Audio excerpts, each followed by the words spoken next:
どうもこんにちは、クリエイターのコタです。ようやく完成しました。こちらコタログダイアリー2023年バージョンです。おかげさまでコタログダイアリーも今年で3年目。多くの方に愛用いただき、過去2年間のダウンロード数はなんと約1万6000回。日本のみならず台湾、韓国などアジア圏を中心に多くの方に愛用いただいています。ありがたいことに先日はこれがきっかけで書籍で紹介いただく機会も得ました。ふとした思いつきで自分用に作り始めた手帳テンプレートがまさかここまで反響いただけるとは夢にも思っていませんでしたね。動画のコメント欄にいただくご要望やリクエストを反映し、コタログダイアリーは毎年少しずつ使い勝手が向上しています。そして2023年版のコタログダイアリーはさらに進化します。テーマはもっと自由に自分らしくです。最初は自分用に作り始めた手帳テンプレートですが、ここまで多くの方に愛用いただけるのであれば、もっと使う方の個性に歩み寄ったテンプレートにしていくのがいいんじゃないか。今回はそういうコンセプトで作っています。後ほど動画の中でじっくりと解説します。あと昨年からの進化で言えば、コタログダイアリーで推奨している手書きノートアプリGoodNotes5の進化も目覚ましいものがありましたね。半年ほど前に GoodNotes5 の新機能を紹介する動画を公開してから、さらにいくつか大きなアップデートがありました。そして iPad も iPadOS16 となり、デジタル手帳好きには見逃せない機能が搭載されました。この動画ではコタログダイアリーの魅力と進化のポイント、そして iPad をデジタル手帳として便利に使いこなす活用方法を iPad 初心者の方でも今すぐに実践していただけるように、できる限り分かりやすく語っていきます。それでは早速始めていきましょう。コタログダイアリーの大きな特徴は3つ。心地のいいシンプルなデザイン、ページ遷移がスムーズなハイパーリンク、便利なガイドページ。これらの要素が組み合わさって、これまでコタログダイアリーは皆さんからの評価を得てきました。そこに今回もっと自由に自分らしくのコンセプトのもと、新たな魅力を追加したいと思います。僕が今回用意したテンプレートは全部で66種類。より自分好みのテンプレートを選んでいただけるようラインナップを増やしました。6つのタイプと11のカラーバリエーションの中から選択できます。まずはタイプの紹介です。タイプは全部で6つですが、大きく分けて3種類。昨年からあるホリゾンタルとバーティカルに加え、今回新たに縦型のデイリーをラインナップしました。各タイプそれぞれに祝日表記の異なる2タイプを用意しています。名前に JPN がつくものは日本の祝日表記に対応したもの、 JPN がつかないものは世界各国で使用いただけるように特定の国の祝日表記をなくしたものです。 JPN ありは国内版、 JPN なしは世界共通版と覚えていただくと分かりやすいと思います。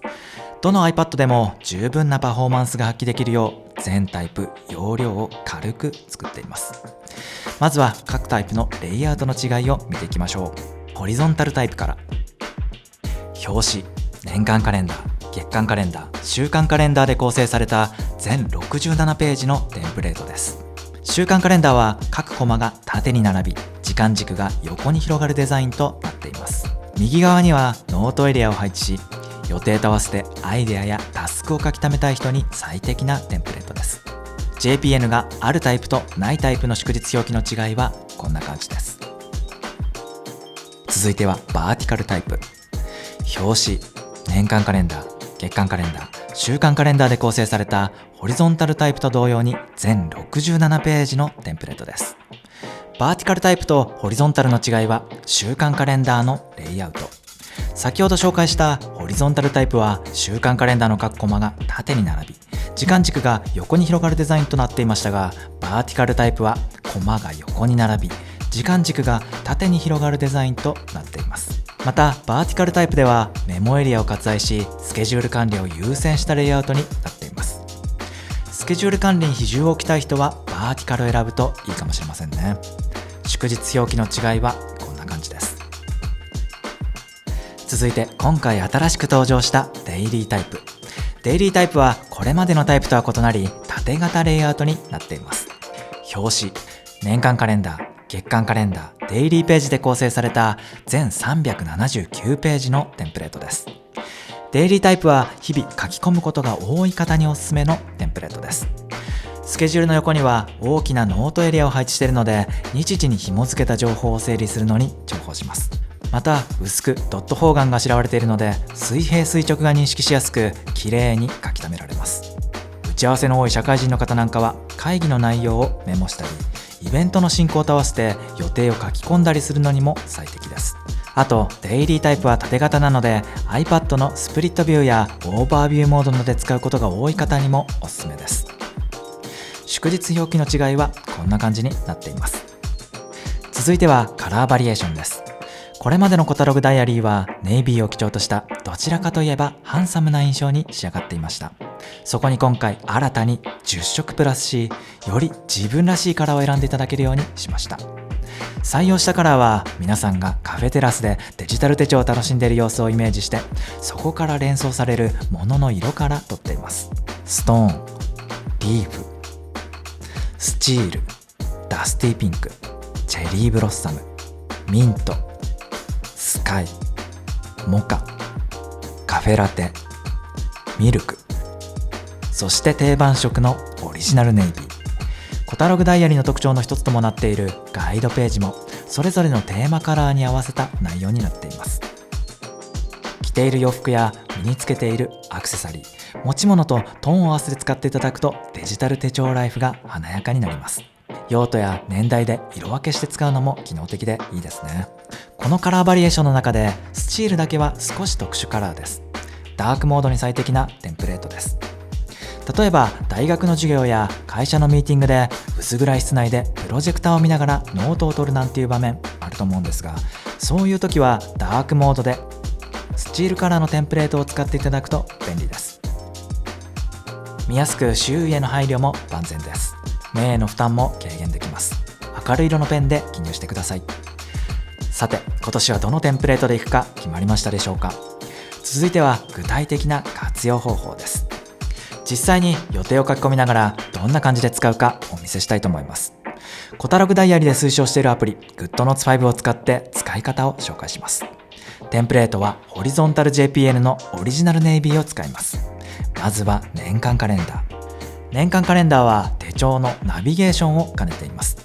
月をタップすると月間カレンダーへ、日付をタップするとその日付を含むカレンダーに移動することができます。この考え方は全タイプで共通した考え方です。ホリゾンタルタイプとバーティカルタイプの場合はその日付が含まれる週間カレンダーへ、デイリータイプの場合はデイリーページに移動ができます。リンクはそれぞれこの赤枠で示した部分に埋め込まれています。戻るときは各タイプの右上に配置されているホームボタンをタップします。すると瞬時に年間カレンダーに戻ることができます。このようにどのタイプのテンプレートも年間カレンダーを起点にするとページ移動がスムーズです。これでページをパラパラしなくて済みますね。ちなみに編集モード中はワンタップでは移動ができないので、プレビューモードに切り替えてから移動してください。もし編集モード中に移動したい場合はリンクの箇所を長押しして吹き出しメニューから移動することができます。ここ重要です。お問い合わせをいただく約9割がこの部分なので、あえてもう一度言います。編集モード中はワンタップでは移動ができないので、プレビューモードに切り替えてから移動してください。編集モード中に移動したい場合はリンクの箇所を長押しして吹き出しメニューから移動することもできます。ここさえ覚えていただければもう難しいことはありません。Apple Pencil を使えばテンプレート上どこへでも書き込むことができます。続いて月間カレンダー表示です。月間カレンダーの各コマは予定を書き込みやすいように余白を大きく取ったレイアウトになっています。コタログダイアリーのデザインは予定をたくさん書き込んでも見づらくならないように、デザインに極力罫線を使わず面で構成されたデザインとなっています。こうすることで時間や日付をまたぐ予定を書き込んでも散らかった印象になりません。早速ここに予定を書き込んでいきましょう。iPad なんで Apple Pencil を使って書いていただいてもいいんですが、テキスト入力しておけば iPhone や Mac から編集するときも便利なのでおすすめです。あと文章の頭に何かアイコンをつけておくと見やすくなりますね。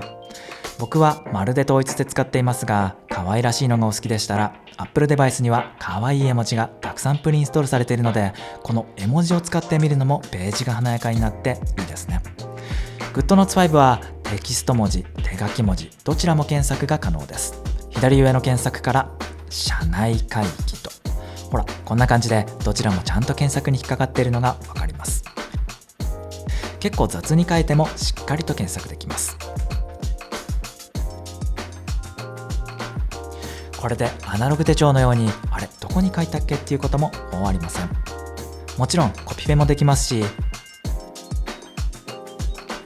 定が変わってもずらしやすいです。日時をまたぐ予定も Apple Pencil を使ってこんな感じでマーカーペンで線を引いておけば分かりやすいです。予定の候補が2つある場合は手書きで補足しておけば曖昧なことを曖昧なままに表現できます。このようにこの手帳はまさにアナログとデジタルのいいとこ取りです。今までのデジタルスケジュール管理では書式が決まっていて曖昧な予定や補足情報を管理しづらかった。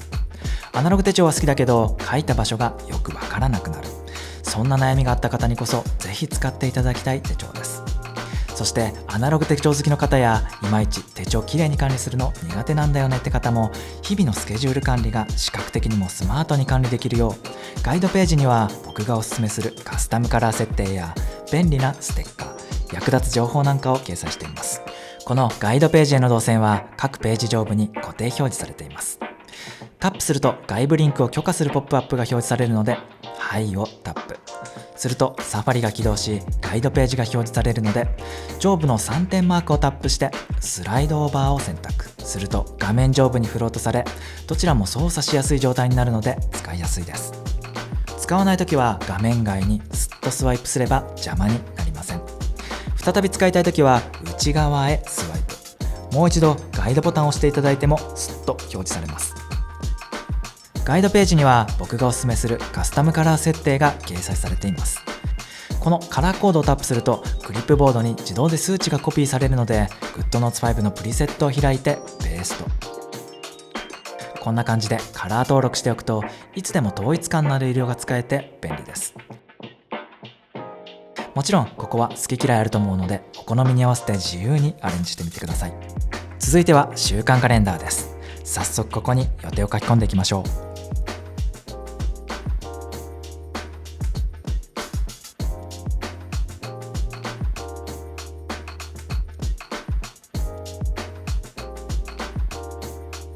ノートのエリアはフリースペースなのでその週のタスクとか思いついたアイデアを書いておくといいですね。あと GoodNotes 5は簡単に画像を取り込むことができます。例えばガイドページにある僕が作った付箋ステッカーを取り込んだりウェブで見つけた行きたいお店の情報なんかをメモしたり内蔵カメラで撮影した写真を取り込んだり、こういうアナログライクな楽しさを簡単に取り入れられるのは iPad ならではですね。どうですか？結構使いやすそうじゃないですか？ちなみにバーティカルタイプだとこんな感じに仕上がります。せっかくなので新しいデイリータイプでも予定を書き込んでみましょう。雰囲気を変えてカラーはモカを使っていきます。ちょっと可愛らしい手帳にしてみましょうか。デイリータイプは比率こそ違いますが年間カレンダー、月間カレンダーの要素はこれまで紹介してきたタイプと一緒。デイリータイプには1日ごとの専用ページが束ねられています。年間カレンダーの日付をタップしてページ移動していただくこともできますし、ナビゲーションの四角4つマークをタップしてアウトラインを開いていただくと目次が見れるのでここから好きなページに移動していただくのもスムーズです。あとテクニックとしてスケジュールの部分の予定を1行1時間となるように行間を調整してこのように開業でコントロールすると楽でいいですね。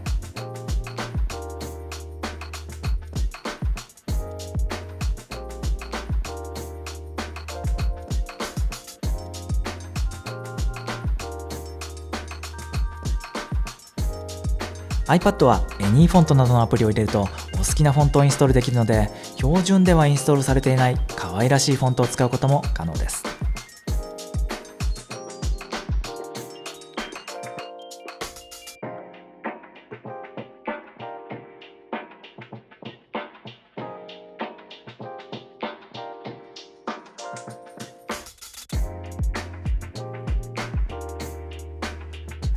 iPadOS 16では画像切り出し機能が搭載されたので、可愛らしいコラージュも今まで以上に簡単にできます。アナログの世界ならシールを集めたり切り抜いたりと楽しくも手間のかかる作業だったんですが、デジタルなら魔法のように簡単にできちゃいます。はい、こんな感じで仕上がりました。僕はスケジュール管理を完全にこの方法に統一してから意外にも得るものが多かったですね。一つは曖昧なことを管理できるようになったこと。これは僕がデジタル手書き手帳を始めるそもそものきっかけになったことでもあるんですけど、僕自身この方法に切り替えて曖昧さをうまく管理できるようになって、今までいろいろなスケジュール管理ツールにしっくりきていなかったのはここだったんだなと痛感しました。曖昧なことを曖昧なまま管理するってやっぱり大切です。打ち合わせ中に思いついたアイデアをさらっと書き溜めるなんてことも簡単ですし、未確定な予定もそのまま表現できます。モチベーションとか面白いアイデアって意外とこういう曖昧さの中に隠れたりすることも多いです。こうした情報もしっかりとアーカイブして自分のクリエイティブな活動に役立てることができるようになったのは本当に良かったですね。そして何より記録としての価値も生まれました。よくあるカレンダー系スケジュール管理アプリやタスク管理ツールだと過去のタスクや予定を見返しても全然面白くないんですよね。でもこうして過去の記録に曖昧さや筆跡なんかが内包されていると、不思議とその時の自分の感情が蘇ってきたりするんです。単にスケジュール管理としてだけでなく、過去の記録としても味わい深いものになったなぁと感じました。やっぱり人間はロボットではないので、完全に無駄を排除した01の世界だとどこか行き詰まっちゃうところあると思うんです。タスク管理するのだって本来タスクを消化したいんじゃなくて、価値ある時間を積み重ねていきたいだけですからね。今までスケジュール管理を試行錯誤しながらいろいろと試してきて、僕にはこの方法が合っていました。もし興味あれば皆さんもダウンロードして使ってみてください。今から説明する手順を踏んでいただければすぐに使うことができます。まずはコタログダイアリーを使うためのアプリをインストールします。ホーム画面の App Store から GoodNotes5 と検索してインストールします。iPhone や Mac でも使いたかったら同じように App Store からインストールしておいてください。GoodNotes5 の魅力を簡単にまとめると5つ。アナログライクな UI でまさにノートを使っているような感覚で使えること。シンプルでありながら必要十分な手書きツールが揃っていること。解像度が高いから細かく書けること。iCloud 連携でデバイスを超えて使えること。そして今回重要な5つ目、自分オリジナルの手帳テンプレートが読み込めること。それではコタログダイアリーを読み込んでいきましょう。 iPad のサファリでコタログストアにアクセスします。 URL は store.kotalog.jp です。この YouTube 動画の概要欄にも URL を掲載しておきます。ストアにアクセスしたらヘッダーナビゲーションのコタログダイアリーをタップして欲しいタイプのテンプレートを選びます。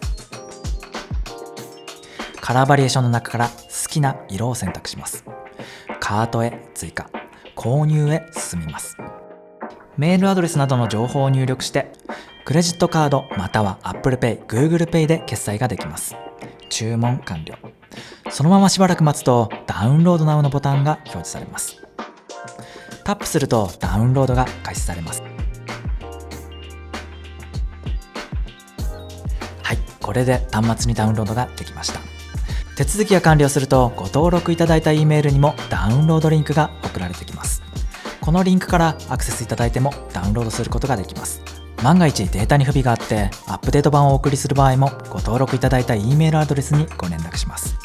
端末にダウンロードされたファイルを開いて共有ボタンから GoodNotes5 で開くを選択。保存したい場所を選んで新規書類を読み込むをタップすると GoodNotes でコタログダイアリーが読み込まれました。これで準備完了です。ちなみに iPhone や Mac でも使いたい場合はホーム画面の設定から iCloud の使用をオンにしておいてください。こうすれば iPhone や Mac からも同じノートを使うことができます。その他の設定は特に必要ありません。それぞれのデバイスでアプリを開くと共有されたノートがもう表示されているはずです。このコタログダイアリー、もし気に入ったらお友達や同僚にも教えてあげてください。著作権があるので改変や再配布は困りますが、SNS でのシェアやレビューは大歓迎です。この動画やサイト掲載の写真もコタログダイアリーの紹介用であれば自由に使っていただいて構いません。コタログダイアリーをつけて気軽に投稿してください。どんな使い方をしているのか見せ合いましょう。コタログダイアリーが皆さんにとっても理想の手帳になったら嬉しいです。何かリクエストあればコメントください。これからもデジタル手帳関連の動画作っていきます。このチャンネルではデザインやクリエイティブに関すること、テクノロジーやガジェットなどについて発信していきたいと思っています。いいね評価、バッド評価、どちらでも構わないので下のボタンで評価いただけると嬉しいです。チャンネル登録よろしくお願いします。それではまた次の動画でお会いしましょう。